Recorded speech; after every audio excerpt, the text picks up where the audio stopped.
Okay, so this might be a little different. I'm trying to do a voiceover of the video while I give a review of my coilover setup. But please excuse me because I'm a little sick, so I might cough, sneeze, you know. So the road we're driving is called Highway 84. It's about 10 o'clock at night. We're going up to Alice's restaurant and then taking a left onto what's called Skyline Boulevard. Or no, not Skyline Boulevard, just Skyline up to Vista Point. Now, cars pull over, that's a nice thing, but we do run into one car that thinks it's fine not to pull over. But that's aside the point of this video. What I like about Highway 84 is that there are a lot of left, right turns where the weight is distributed throughout the car, and the coilovers just handle like they're supposed to. They really hold the car together. On stock suspension, you feel the car rock back and forth. You feel the car want to push or lean or just come out underneath you, whereas now you just are completely planted firmly to the ground. I mean, I have sway bars and end links, and now the coilovers just completely. Basically, I'm done suspension wise. I have the tires, I have the wheels, the wider wheels. I have sticker tires, I have the beefed up sway bars and aftermarket end links, and now the coilovers and lower control arms.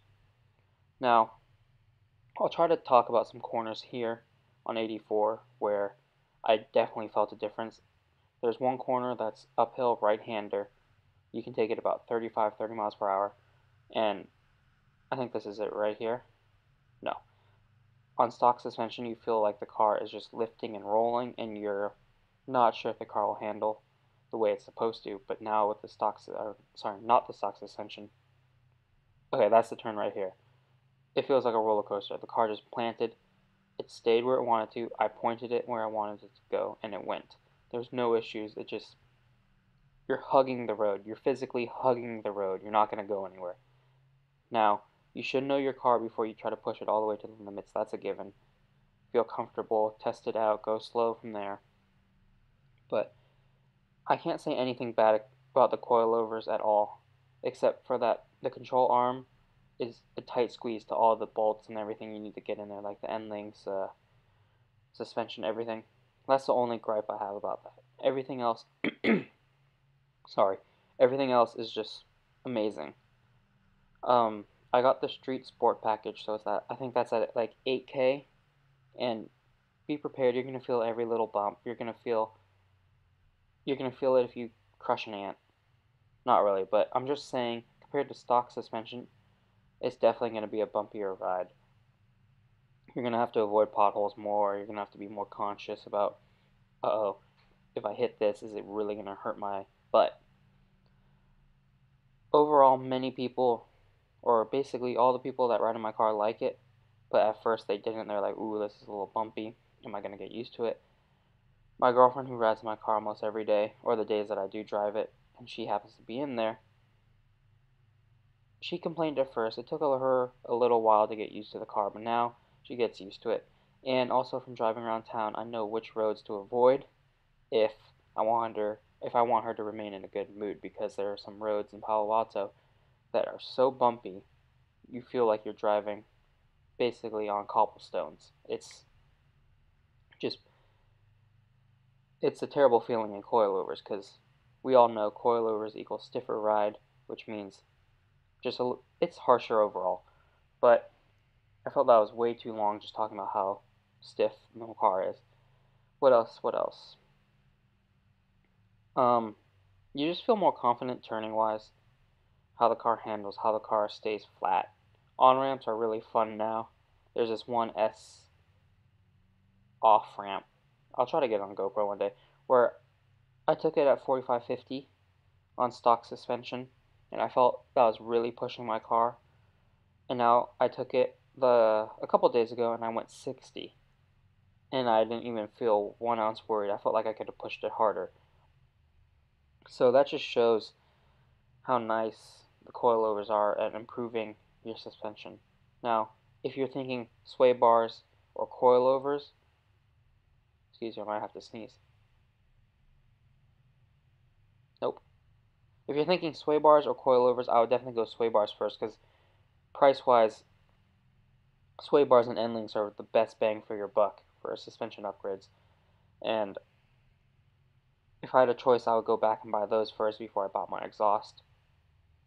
Now I just noticed, because I didn't actually watch this video first, that the GoPro screen is getting kind of misty. Now, if you watch till the end of the video, which I hope you do, there's a surprise that isn't a very good surprise, if you want to say that. The visibility gets really poor, the roads are really wet, and if you're unfamiliar with the road, it can cause disaster for you, especially if you're going too fast. So that's all I'm saying, just wait till the end. I'll show it, and I'll tell you the story, because you're going to want to hear it. But overall, let's just talk about the coilovers. I was about to say sway bars. If you want to buy coilovers for a good price and you don't want to break the bank, ISC coilovers and control arms are great. I'd totally recommend them in a heartbeat. I went about 1.5 camber all around, completely zero toe, and dropped about 1.5 inches. And I think it looks mean. I could drop it a little lower, but I'm not sure about scraping because I already scraped, and that's no fun. We all know that. So I'm actually going to cut the video off right here because I know once I hit Skyline, it's going to just completely slate the GoPro with water. And I'll cut back a little before the surprise, and I'll talk you through the story there. So see you in a little bit. This is the story, and at the very end I'll show the video clip. It's not great because the GoPro wasn't superb at catching it, but you get the gist. So if you see right now, visibility is terrible. It's misty, there's a light rain, and the roads are really wet. Now if you are unfamiliar with these roads and you're going way too fast for your limits, of course something dangerous or harmful might happen. So on our way back, I see this car pulled over to the side, and I was like, wow, that's a really bad place to be pulled over, because they didn't have their flashes on.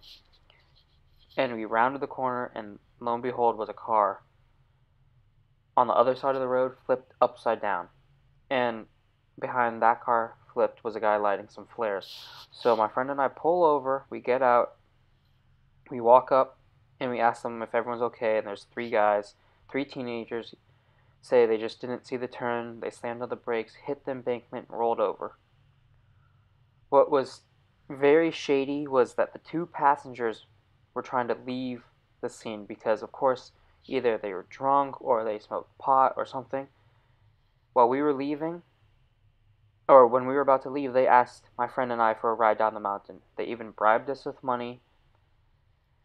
And the entire time they did this, their friend, the driver, who was totally clean, he was just completely shocked. He was just sitting there crying, was just sitting there. And they wanted to leave him behind, which was totally uncalled for. But the kicker is when the police, fire trucks, and all that showed up right as we left, they ran and sprinted into the bushes. Which, I mean, where are they going to go? It's a mountain. Are they going to just wait there till the cops leave? But here's the clip. So we're rolling up. There's the car on the right. And if you look to your left, there's the car flipped over. And that's the sight. Luckily, no one was injured. Well, at least we don't know that because the three teens said, or the two teens that left and fled said their head was dizzy and their chest hurt. So hopefully they get what's coming for them for leaving their friends. But yeah, I don't know what else to say. Break the bottle for the hell of it, she better bring a friend.